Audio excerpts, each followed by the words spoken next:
With these attacks, and you've been reporting on a lot of these ransomware cyber attacks, how often do they actually get paid? Or do companies ever just say, here's the money? So it varies wildly, but sometimes companies do say, okay, we're going to pay up.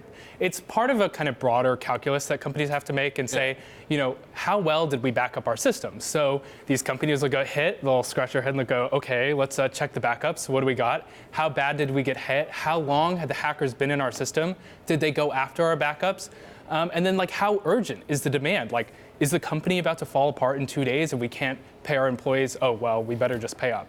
And we don't actually have great data on this. A lot of the companies will hire an incident response firm through a law firm, then they'll have attorney-client privilege. So we don't know, but there are some companies that do pay. And to some companies, the $5 million demand here might not be that much to get their systems back.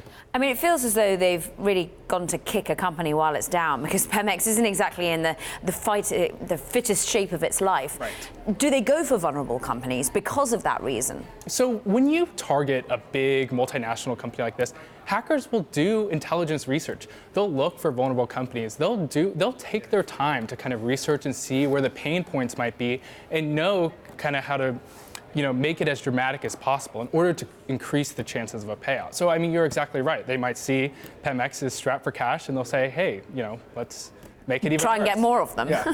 So, I mean, you cover this industry a lot. I mean, there's got to be, we already know, there are a lot of companies selling protection, offering protection for these companies. How do they factor into this? And are we going to see them sort of benefit, I guess, from this sort of onslaught that a lot of these companies appear to be having? Well, right. The industry is exploding. Right. Everyone is terrified. But the reality is there's no silver bullet. No one can guarantee that you're going to be able to stop hacks. You can buy all these products, but if you don't implement them in the right way, it might not work. And even then, if you're going up against kind of a really sophisticated actor, say, hackers in Russia that kind of, their entire life is hacking companies for ransomware, you might not be able to defend against it.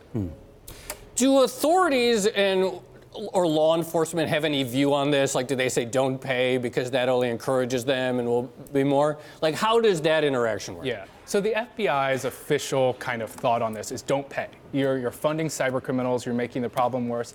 And there is a good argument not to pay, because if you do pay, those hackers may go tell their friends, hey, this company will pay if you hit them, and it'll make you the target of future attacks.